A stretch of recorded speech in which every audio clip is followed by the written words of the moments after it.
Assalamualaikum warahmatullahi wabarakatuh. Waalaikumsalam warahmatullahi wabarakatuh. Kami dari kelompok 6, yaitu mengangkat tema belt conveyor. Saya sendiri adalah Relung Asmara absen 27. Saya Rahman Danur Setiawan absen 23. Saya Dwita Budi Anugrahini absen 2. Saya Rahmadani Dwi Kurniawan absen 22. Oke, yang pertama adalah definisi.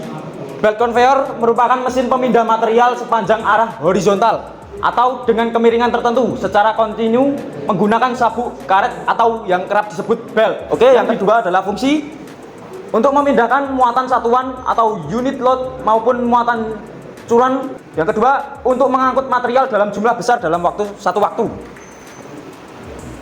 Oke, selanjutnya kita ke jenis-jenis belt conveyor. Yang pertama ada flat belt conveyor. Ini jenis yang paling umum pada belt conveyor, yaitu dia itu datar yang bergerak di atas puli. Bahan sabuk dapat terbuat dari karet, kanvas maupun material serat lainnya. Conveyor ini cocok untuk mengangkut material ringan dalam jarak pendek. Cocok dipakai dalam proses produksi, penyortiran barang, dan transportasi material di area industri yang terbatas. Yang kedua ada through belt conveyor. Merupakan conveyor sabuk dengan desain membentuk-bentuk V atau through yang memungkinkan penahanan dan pengangkutan material dengan jumlah besar sehingga ideal dalam aplikasi pengangkutan batu bara, biji, dan pasir. Yang ketiga yaitu pleated belt conveyor. Merupakan conveyor sabuk yang memiliki tanduk atau pita pada permukaan sabuk untuk mencegah barang dari geser atau bergulung ke belakang selama proses transportasi. Karena desainnya yang demikian, maka jenis ini digunakan dalam aplikasi miring atau curam. Kemudian yang keempat, incline belt conveyor. Merupakan jenis conveyor sabuk yang dirancang khusus untuk memindahkan material pada kemiringan, yaitu penurunan, menggunakan desain khusus dengan kemiringan tertentu untuk mengakomodasi kebutuhan transportasi pada sudut tertentu. Lalu untuk mencegah material bergeser atau bergulung pada sudut vertikal. Beberapa incline belt conveyor dilengkapi dengan klits atau rib pada sabuknya. Oke, di sini selanjutnya ada komponen-komponennya. Yang pertama itu ada chute, bukan cute ya. Cute beda. Chute umumnya terdiri dari dua jenis. Yang pertama saluran umpan digunakan untuk memberi makan bahan sabuk dan terletak di dekat tail puli. Terus yang kedua ada saluran pembuangan digunakan untuk mengeluarkan bahan dan terletak di dekat head puli. Terus yang kedua ada split board, adalah semacam sekat yang dipasang di kiri kanan belt. Terbuat dari logam dan fungsinya itu untuk mencegah terjadinya ceceran. Jadi itu dipasang di sebelah kanan dan kiri agar materialnya tidak jatuh ke kanan dan ke kiri. Terus ada impact slider bed. Impact bed berfungsi untuk memberikan bantuan pada belt conveyor yang seringkali menangani material bongkahan yang berat karena umumnya impact bed memiliki daya tahan yang jauh lebih besar dibandingkan impact roller. Jadi ini ya sama fungsinya buat nahan kayak materialnya jatuh, tapi bedanya yang ini lebih kuat. Yes, carrying idlers adalah idlers yang berfungsi untuk menyangga belt yang membawa muatan material. Jadi itu bentuknya kayak yang buat di bawah belt ya, belt buat nyangga beltnya. Terus ada head pulley. Head pulley terhubung dengan gearbox dan gearbox terhubung dengan motor. Head pulley lebih besar dan lebih kuat daripada pulley lainnya. Terdapat lapisan untuk memperkuat cengkraman pada belt. Jadi ini yang di pusatnya untuk menggerakkan semua belt, untuk menggerakkan belt conveyornya. Ini terhubung sama gearbox dan mesinnya. Terus ada slow pulley, berfungsi untuk meningkatkan sudut bungkus belt pada head pulley. Sudut bungkus yang lebih besar memungkinkan lebih banyak tenaga untuk diberikan ke belt serta mengurangi slip. Jadi maksudnya itu kayak kan kalau nggak ada slow pulley itu cuma yang nyentuh head pulley itu cuma beberapa. Nah kalau ditambahin dorongan dari bawah, nanti yang berputar pada head pulley-nya itu lebih banyak. Terus ada return idler, merupakan idlers yang berfungsi untuk menyangga belt dengan muatan kosong secara umum terletak pada bagian bawah carrying idlers. Terus ada transition idler, merupakan idlers dengan sudut yang disesuaikan guna menghindari ketidakstabilan belt ketika terjadi perubahan sudut idlers, baik dari kecil menjadi besar ataupun sebaliknya. Di sini cara kerja dari belt conveyor cukup simpel ya sebenarnya. Dari komponen-komponen tadi yang sudah dijelaskan, nah itu nanti material nanti dimasukkan ke dalam chute, terus nanti ditata di skidboard dulu. Nah nanti dibawa oleh carrying idler. Nanti di sana udah ada cleaning. Nah nanti udah masuk ke transfer point. Nah terus ya cuma ikutin Alurnya. yes. Oke, selanjutnya kita ke perancangan untuk belt conveyor. Ini adalah tabel bulk density angle of repose and allowable angle of inclination.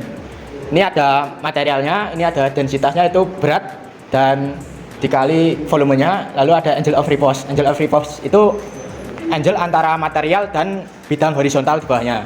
Kemudian ada recommended maximum inclination. Jadi setiap material ini mempunyai kemiringan yang berbeda-beda karena beberapa ada yang miring dikit udah gelundung materialnya. Berikutnya ini tabel kapasitas berdasarkan lebar belt dan kemiringan dan kecepatan. Jadi ini data untuk itu 100 feet per menit. Ini ada lebar beltnya dalam inch, ini untuk kemiringannya, ini untuk berat yang dapat ditampung beltnya tadi. Misalkan ini dengan belt lebar 14 inch, kemiringan 10 derajat, ini bisa 33 ton. Jadi 33 ton selama 1 menit. Dengan kecepatan tadi 100 feet per menit. Lanjut. Ini adalah maksimum kecepatan belt. Jadi ini ada lebarnya seperti tadi 12, untuk setiap bentukannya beda-beda dan kecepatan maksimal beda-beda ini. Ini kecepatannya seperti tadi yaitu feet per menit. Jadi dengan lebar 12 inci untuk tipe limestone ore ini memiliki maksimal kecepatan yaitu 250 feet per menit. Jadi seperti itu. Ini adalah tabel untuk konsumsi daya. Di bawah ini adalah panjang dari conveyor dalam bentuk feet. Di sini adalah horsepower yang diperlukan untuk kecepatan dalam 100 feet per menit. Untuk garis-garis ini adalah lebar dari belt.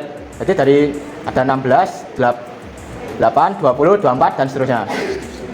Untuk menghitungnya yaitu dengan P total, yaitu dalam kondisi horizontal, vertikal, lalu beltnya dalam kondisi kosong. Ini akan saya coba untuk perancang ya dengan soda abu densitas curah 60 lb per feet kubik sebanyak 400 ton per jam ditransportasikan secara horizontal dengan jarak 1200 feet dan dengan kemiringan 5 derajat. Menentukan perkiraan ukuran lebar belt yang akan digunakan. Yang kedua, kecepatan belt yang akan dibutuhkan. Yang ketiga, panjang lintasan belt conveyor. Yang keempat, kenaikan belt conveyor dari bidang datum. Dan yang kelima, berapa daya yang akan dibutuhkan. Oke, di sini kita akan dijelaskan oleh Master Nanda.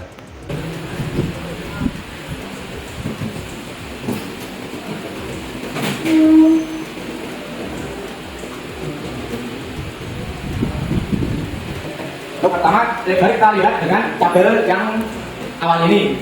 Bisa dilihat itu soda abu sifatnya ya. 60 lb itu termasuk yang heavy. Untuk inclination-nya itu 19 derajat, paling saja 100 itu 19 derajat. Tabel berikutnya. Nah, untuk lebarnya ini sebenarnya bebas. Karena lebar ini nanti menentukan kecepatan dan daya yang diperlukan. Jadi kita pilih aja langsung misal 24 inch. 24 inch dengan tadi kan dapat 19. Dan untuk inclination-nya kita bulatkan langsung ke 20 derajat tadi. Ini berapa? Ini kita 132 ton. Jadi untuk menentukan kecepatan 400 ton per jam dengan 400 dibagi 132 dikali 100. Nanti dapat kecepatan 303 feet per menit. Jadi kita ada dapat lebar dan kecepatan. Kemudian kita mencari panjang lintasan dan kenaikan belt. Ini dengan simbol saja seperti 3 itu. Di sini 1200 feet dengan kemiringan 5 derajat. Untuk panjang yaitu 1200 dibagi plus 5. Kita akan dapat 1200 sekitar 1205. Untuk kenaikan dari datum yaitu ini yaitu 1200 dikali tan 5. Ini kita dapat 105. Jadi kita sudah dapat panjang lintasan belt dan kenaikannya. Kemudian untuk daya ini kita cari dulu horizontal atau PH ya. Nah, 0 tambah L lintasan tadi 1200 dibagi 300. W itu beratnya tadi 400 ton 100.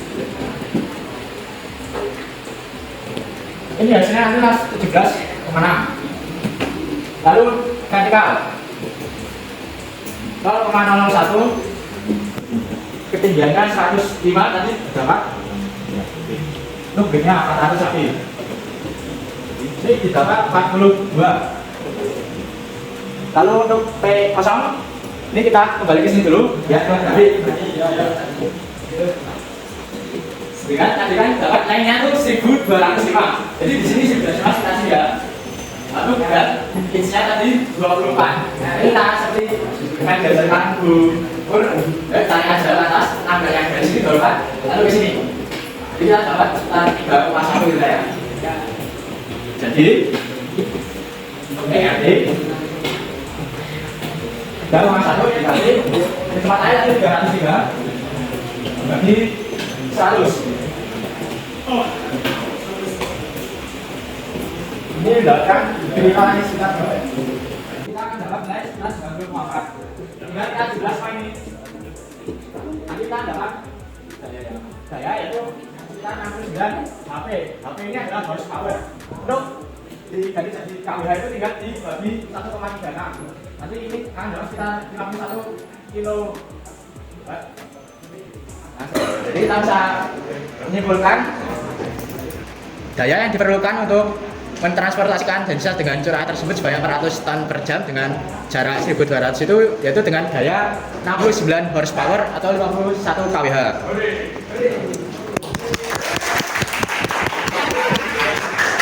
Oke, selanjutnya adalah kelebihan dari belt conveyor. Yang pertama, mampu membawa beban berkapasitas besar. Yang kedua, kecepatan sapu dapat diatur untuk menetapkan jumlah material yang akan dipindahkan dalam satuan waktu. Itu seperti yang sudah dijelaskan oleh Mas Nanda. Yang ketiga, dapat bekerja dalam arah yang miring tanpa membahayakan. Nah, yang selanjutnya adalah kekurangan. Yang pertama, sapu sangat peka terhadap pengaruh luar. Misalnya, timbul kerusakan pada pinggir dan permukaan belt sapu bisa robek karena batuan yang keras dan tajam atau lepasnya sambungan sapu. Yang kedua, biaya perawatannya sangat mahal. Yang ketiga, jalur pemindahan atau transfer line karena untuk satu unit belt conveyor hanya bisa dipasang untuk satu jalur yang lurus. Yang terakhir adalah kesimpulan. Kita dapat menyimpulkan bahwa conveyor belt merupakan alat yang sangat efisien untuk memindahkan material dalam jumlah besar di industri pertambangan. Alat ini bekerja dengan menggunakan sapu yang digerakkan oleh motor listrik, memungkinkan pemindahan material secara otomatis dan berkelanjutan. Yang selanjutnya adalah meskipun biaya investasi awalnya sangat tinggi, conveyor belt menawarkan kapasitas angkut besar dan biaya operasional yang rendah. Namun, dengan sistem ini memerlukan perawatan rutin dan hanya dapat digunakan pada jalur yang tetap. Oke, apakah ada yang ingin ditanyakan? Oke, Mas Ridho terlebih dahulu. Belt conveyor itu bisa digunakan untuk industri pertambangan atau tidak? Terima kasih pertanyaannya Mas Dino. Tentu saja bisa karena itu umum, tapi flat belt conveyor itu memiliki kapasitas yang itu kecil, jadi untuk pertambangan kecil-kecilan bisa dan kecepatan juga terbatas. Oke, Mas Agung selanjutnya. Conveyor belt itu kan apa ya, istilahnya itu jauh dari operator. Nah, apakah ada kemungkinan kecelakaan terjadi di conveyor belt? Itu. Terima kasih. Oke, terima kasih pertanyaan dari Mas Agung.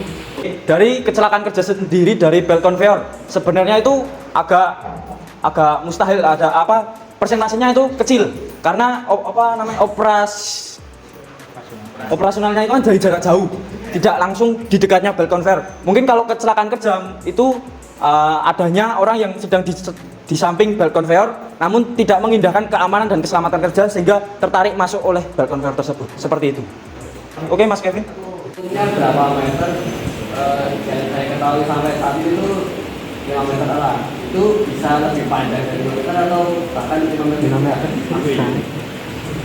Untuk panjangnya sendiri bervariasi ya, karena untuk transportasi kan sesuai mau ditransportasikan kemana dulu. Ada yang cuma langsung ke kapal tongkang gitu. Dan setahu saya panjangnya itu terakhir kali lihat di itu tuh pernah dari sampai kilometer. Jadi sangat panjang sekali. Jadi balik lagi itu tergantung apa yang akan dibawa oleh conveyor belt sendiri. Permintaan konsumen. Ya, nanti. Oke, baik. Oke, sepertinya dari waktu kita sudah melihat lebih ya. Mohon maaf jika ada yang ingin ditanyakan, tapi malah kita menutup waktu diskusi. Baik, sekian dari kami. Wassalamualaikum warahmatullahi wabarakatuh.